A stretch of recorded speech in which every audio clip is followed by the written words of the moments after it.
también. Bueno, a mí me corresponde la sección 2 del libro de Maurice Duerger sobre los tipos de ciencias sociales. Y quiero que entiendan que yo lo vi esto como un gran mapa conceptual. Y, y que si cuando tomen apunte, sería muy bueno que hagan un buen mapa conceptual súper grande porque cada concepto acá se va desmembrando en más conceptos pequeños. Y eso pasa durante toda la presentación de esta sección. Entonces, primeramente, las ciencias sociales. Aquí ya vamos a desmembrar. Según Maurice Duberger, las ciencias sociales, según Maurice Duberger, las ciencias sociales se han elevado debido al desmembramiento de las sociologías. Y a grandes rasgos ya se pueden identificar dos grandes tipos de ciencias sociales. Una es las ciencias sociales particulares y la segunda es las ciencias sociales globales. Y vamos a partir primeramente por las particulares. Número uno, particular. Entonces, las ciencias sociales particulares, las ciencias particulares, como bien dice su nombre, determinan los aspectos particulares y más profundos de las sociedades. Y en estas ciencias particulares hay dos grandes también subdivisiones, que son la geografía humana y demografía y las demás ciencias particulares. Entonces, 1.1, la geografía humana y demografía. Estas son las que estudian la estructura exterior de los grupos o su morfología. Y aquí Maurice Duberger utiliza el término de morfología social para definir a la geografía humana y a la demografía. Y también están las demás ciencias particulares, a lo que Maurice Duberger las llama como fisiología social o sociologías. Y es más bien mejor ocupar el término sociologías como el mismo Maurice Duberger nos recomienda utilizar el término sociologías para las demás ciencias particulares. Por lo demás, el autor también hace diferencia entre las ciencias sociales y las sociologías. Y yo les propongo entenderlo así. La sociología es una ciencia social, pero no todas las ciencias sociales son sociología. Entonces, partamos. La morfología social. Tiene tres acepciones. Aquí ya para que en su mapa conceptual vayan desmembrando más. Tres acepciones. En un sentido muy amplio, en un sentido muy restringido y en un sentido equilibrado entre muy amplio y restringido. Entonces, el primero, que en realidad, leyendo el libro, en realidad no tendría mucho sentido, pues todas las ciencias sociales tendrían un aspecto morfológico. En todo caso, este sentido muy amplio estudia las estructuras sociales. Ya, en un segundo punto, más restringido, Maurice Halbach, politólogo francés, designaba solo a la demografía dentro de la morfología social. Y ahora, en un sentido equilibrado, entre muy amplio y restringido, cabería que la morfología social es el estudio de los hechos sociales en un sustrato material.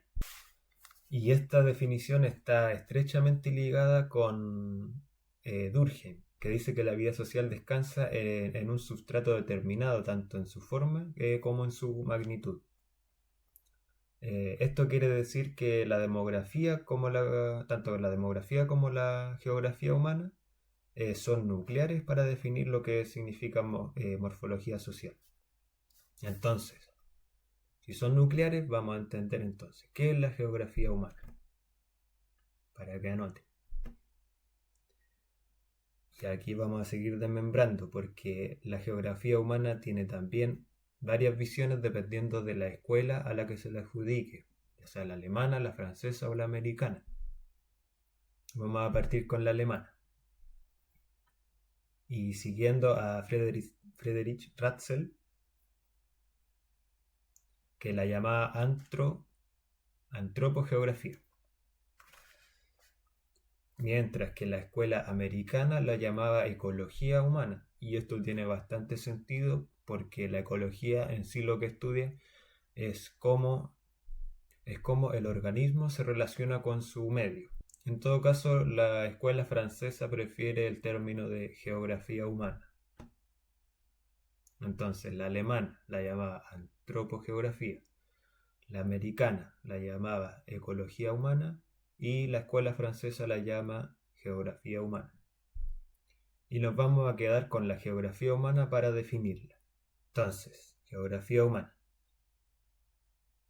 Aquí ya hay que ir desmembrando de nuevo porque vamos a hablar de dos términos, el determinismo y el posibilismo. El determinismo, por un lado, el autor Leplay, los factores geográficos tienen directa relación a cómo las sociedades son capaces de desenvolverse en esa geografía. Y lo ejemplifica con las estepas del Asia, que son terrenos fértiles, pero que de cada estación del año se van haciendo menos fértiles, lo que hace que las poblaciones de esas estepas en Asia tengan que ir migrando y además criando ganado. Y esto lo que genera a la larga es que se genera una amplia familia patriarcal y por lo demás muy jerárquica. Asimismo, la escuela alemana también plantea que existe un rígido determinismo.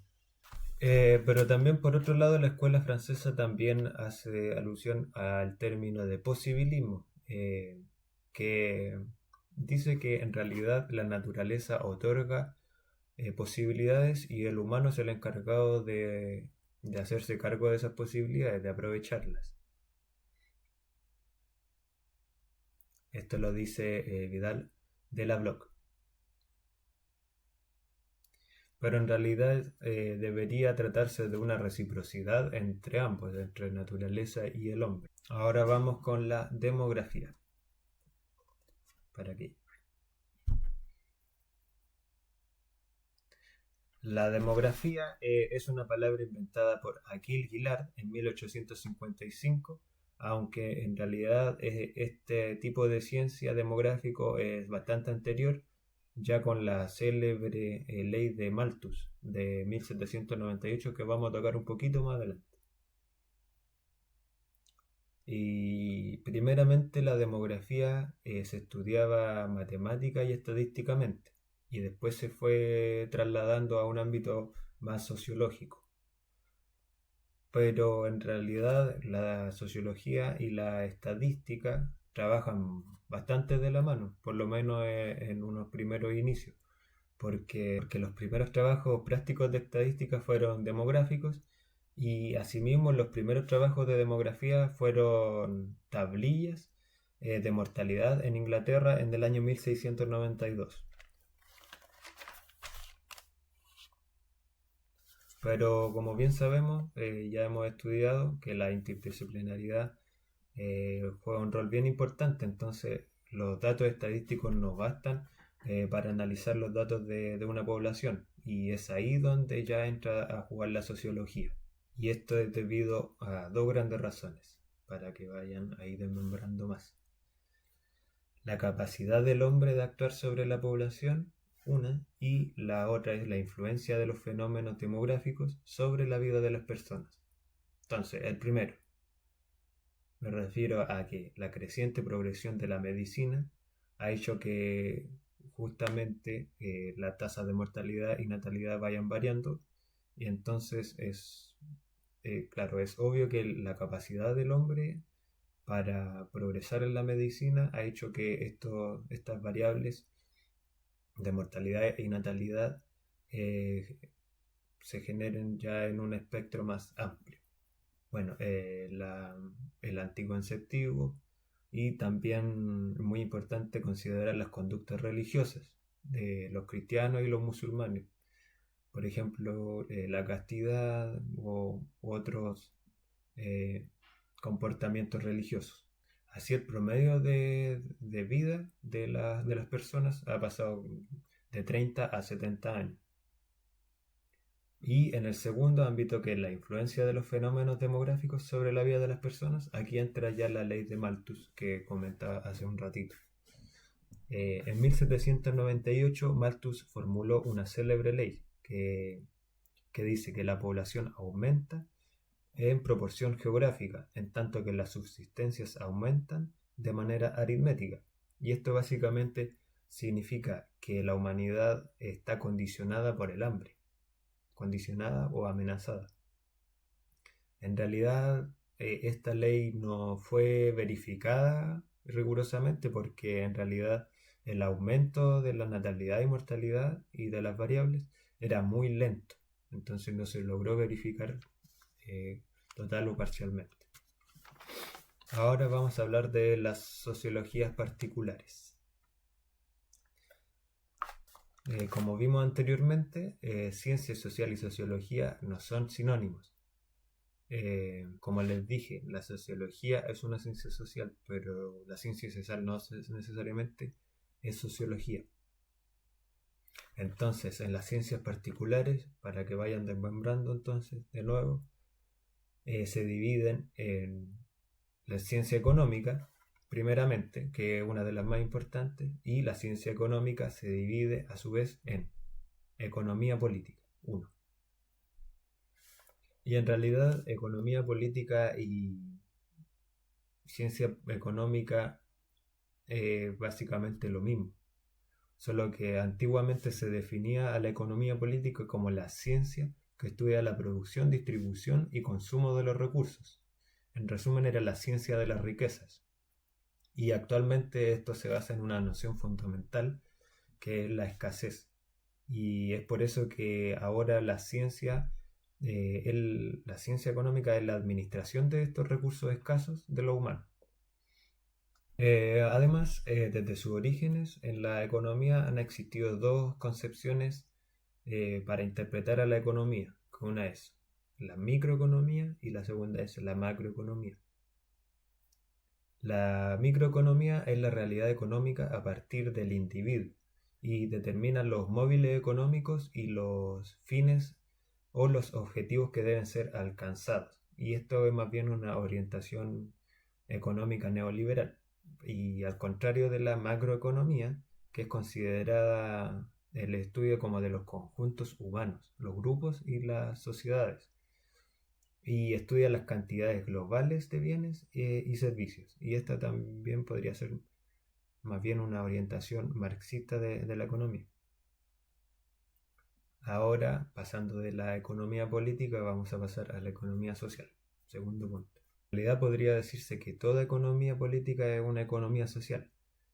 Pero durante mucho tiempo ya que la economía social se está viendo como las relaciones humanas o las relaciones de trabajo y también fuera del trabajo. Y a partir de esto también se ha empezado a estudiar la sociología del ocio, que en realidad ha aumentado a partir de la disminución del tiempo del trabajo del hombre, producto de las tecnologías nacientes que hacen que el hombre sea más bien reemplazado en el trabajo por las nuevas tecnologías. Entonces, ya hablamos de economía política y de economía social y ahora vamos a hablar de ciencia política. Aparte. Bueno, para algunos autores la ciencia política es la ciencia del Estado y aquí voy a nombrar varias definiciones de distintos autores. Pero primero, ¿qué es la política? La política es el conocimiento para gobernar un Estado y para dirigir las relaciones con otros estados. Esto es según el diccionario de la Academia Francesa. Por otro lado, para Littré es la ciencia de gobernar el Estado. Y para otros autores la ciencia política es la ciencia del poder.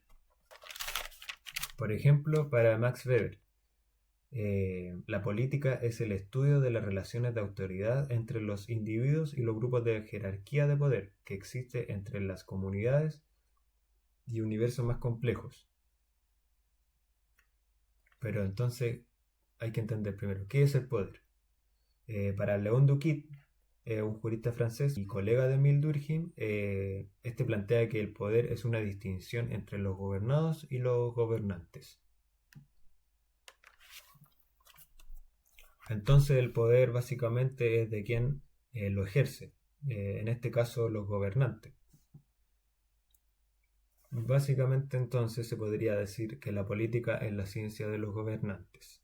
En todo caso no hay que confundir el término de poder con el término de superioridad, porque el primero, el poder, es algo autoritario, el poder es algo reconocido y admitido como autoridad. En cambio la superioridad es algo que se ve como algo que se puede destruir, es algo contra lo que se lucha. Por el contrario del poder, que es algo a lo que se obedece básicamente como reconocido. Ahora, las demás sociologías particulares. Y entonces, para completar el cuadro de las diversas ciencias sociales particulares, vamos a hablar de las sociologías particulares, las demás sociologías particulares. Y aquí, para que vayan desmembrando nuevamente. Primero, la sociología jurídica. El derecho y la sociología jurídica estudian lo mismo, pero no de la misma manera. Les explico, porque el jurista estudia las leyes como un aspecto normativo. En realidad el jurista dice el derecho. En cambio el sociólogo lo ve como hechos sociales objetivos. Entonces el derecho es una ciencia social normativa, mientras que la sociología judicial o jurídica es una ciencia positiva. 2. Ya vimos la sociología jurídica, ahora la sociología religiosa. Durkheim emite la idea de que las sociedades primitivas se encontraban completamente entregadas a las creencias religiosas. Y es muy importante aquí el término de laicización, porque llegó justamente para poder separar la religiosidad de distintas esferas, tanto políticas, morales y jurídicas. Así entonces los primeros estudios de sociología religiosa fueron justamente sobre estas sociedades primitivas o subdesarrolladas, aunque actualmente los sociólogos religiosos se inclinan más por el estudio del comportamiento religioso. Vamos a tocar en todo caso esto del estudio de los comportamientos y la sociología religiosa un poquito más adelante. Y ahora, tercero, jurídico, religioso, ahora, sociología moral. Esta nace a fines del siglo XIX y a partir del siglo XX, de la mano también de Durkheim y con la premisa de crear una moral laica, sin tintes religiosos ni políticos, más bien basada en conocimientos científicos. Y de este modo la moral descansaría sobre la ciencia de las costumbres. Aunque actualmente es muy difícil hacer valer esta sociología moral, puesto que en realidad que no son la política y la religión ciencias también, entonces ahí como que choca contra la pared. Entonces, jurídica, religiosa, moral, ahora sociología del arte, que en realidad no ha sido muy estudiada, pero de todas maneras ha dado que estudiar para lo que se llama las artes populares, y de eso surgió el folclore, que en realidad el folclore son todas las costumbres de las artes, ya sea visuales, musicales, pero más bien populares y tradicionales del pueblo o de las comunidades populares. Entonces, ahora pasemos, ya visto las ciencias particulares, ahora vamos a empezar con las ciencias globales.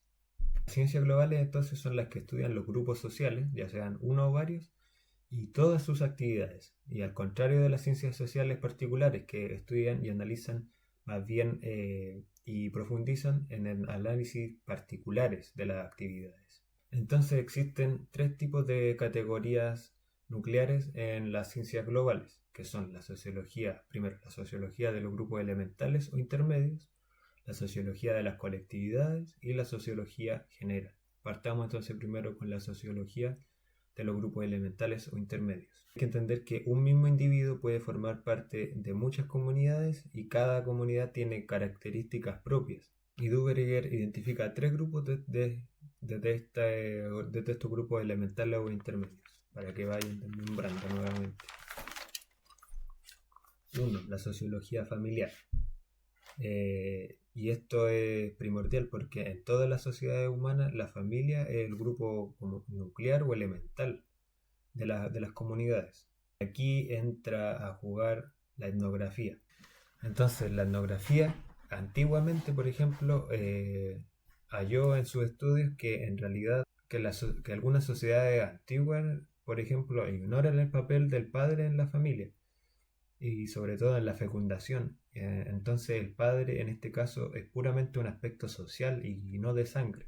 Por poner un ejemplo, los melanesios de la isla Asturias ignoraban el papel del padre en la fecundación y veían al padre solamente como un aspecto social y no de sangre. En sociedades como esta entonces, ser pariente significa participar en un grupo y sus actividades. Entonces los tipos de familias son muy numerosos porque los lazos de sangre, más que de lazos de sangre, la familia depende de lazos sociales.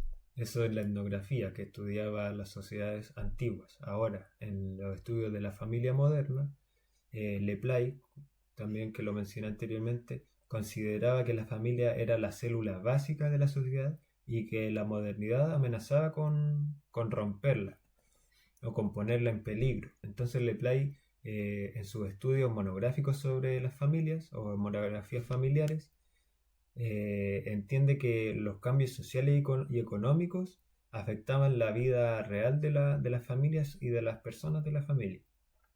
Aunque también se cree que la desorganización de las familias modernas se debe al desarrollo del divorcio, por ejemplo, y la disminución del número de hijos. Entonces, la sociología de la familia, ahora la sociología de los pequeños grupos, también que identifica Maurice Duber.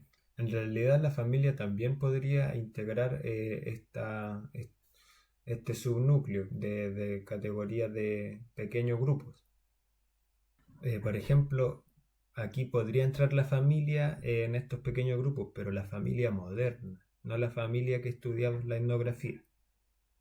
En esta categoría podrían entrar los seminarios de estudiantes, los sindicatos de obreros, los grupos de amigos, las pandillas, en los que se aprecian especial relaciones de liderazgo y en los que las relaciones interpersonales también es muy importante porque se forman los conceptos de autoridad y de liderazgo. Y como último, la sociología de los grupos intermedios dentro de este primer grupo. Y aquí se congrega con este nombre a los grupos situados al interior de una colectividad más compleja, ya sea una nación, una tribu o un pueblo, por ejemplo. Y es un intermedio entre familia, que sería el más chico, y el Estado, que sería ya más grande. Asociaciones como partidos políticos, sindicatos obreros o movimientos juveniles, como les dije, formarían parte de estos grupos intermedios. Y también las comunidades rurales y de ciudades también formarían parte de estos grupos intermedios. Ahora, la sociología de las colectividades. Punto 2. Aquí hay que seguir desmembrando. Entonces, si bien una familia o una asociación puede ser una colectividad, también hay colectividades que pueden ser aisladas y forman por sí solas un todo social, por así decirlo. Entonces, estas colectividades son por lo general sociedades de antaño, estudiadas por los etnólogos, etnógrafos y antropólogos. Estas sociedades de antaño son consideradas subdesarrolladas o primitivas simplemente por ser diferentes. Por ejemplo, sociedades de América, de Asia, de África o de Oceanía cumplen el requisito para estar dentro de esta categoría. Entonces, la etnografía es la encargada de estudiar estos tipos de colectividades. La historia, por otra parte, es la encargada de estudiar a las naciones y las colectividades supranacionales. Una nación, en todo caso, para entender, es una forma específica de colectividad y la nación es un producto histórico y social. En el caso de las colectividades supranacionales como la UNESCO o la Unión Europea, por ejemplo, la sociología estudia cómo y por qué intentan unirse, por ejemplo, distintos países para conformar una gran colectividad supranacional, que en este caso podría ser la Unión Europea. En tanto que la historia responde a su origen y a su evolución. Y aquí es muy importante considerar que la historia es el encargado de mostrar o de asimilar el proceso de formación del sentimiento nacional. La historia se encarga de mostrar el temperamento de las naciones. Eso es producto de la historia. Y por último está la sociología general. Entonces la sociología general más bien recopilaría los estudios de otras ciencias y según André Marchel estaría vacía de toda sustancia porque en concreto la sociología general navega mucho por lo abstracto y no se queda tanto con objetividades. Entonces es posible distinguir dos tipos de sociología general. Uno es la relativa o histórica, que busca definir las diversas civilizaciones, épocas o culturas que forman un marco que determine las leyes sociológicas. Y su forma más precisa es la sociología del conocimiento. Entonces, la sociología del conocimiento. Según Merton, el objetivo de la sociología del conocimiento es fundamentalmente las correlaciones entre el conocimiento y los demás factores existenciales de la sociedad y la cultura. Por otro lado, el marxismo afirma que las ideas y conocimientos tienen que ir de la mano con las fuerzas económicas y sociales, deben tener concordancia. Además, para Merton no se trata solo de analizar el conocimiento, sino de entender las condiciones sociales que favorecen a su aparición y su forma o su difusión. Segundo está la sociología general sistemática. Esta pretende sistematizar los resultados de las distintas ciencias sociales en el marco de cada civilización. Luego, la filosofía de la historia se sitúa en un nivel más general e intenta explicar la conexión entre las civilizaciones. Por último, la sociología sistemática, que se ubica en un nivel aún más grande de generalidad, busca establecer más teorías aplicables para todas las civilizaciones y que defina como un lenguaje común que explique y formule leyes. Para ello se establece como un doble objeto. Primero, las tipologías generales, eh, que no se trata en realidad de una tipología concreta, sino que se establece una clasificación natural de una o varias civilizaciones en la que se define un marco más bien abstracto que calza con varias o muchas tipologías particulares.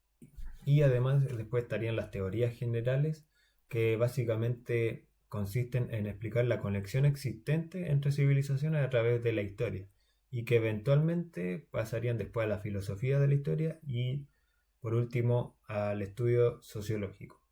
En todo caso, el objetivo de las ciencias sociales no es solo describir hechos, sino también explicar las causas de los fenómenos y de alguna manera más bien, si se quiere, limitada, poder prever sus futuros desarrollos. Y creo que eso es lo que en el fondo Maurice Duverger intenta explicar con las diferenciaciones de los distintos tipos de ciencias sociales.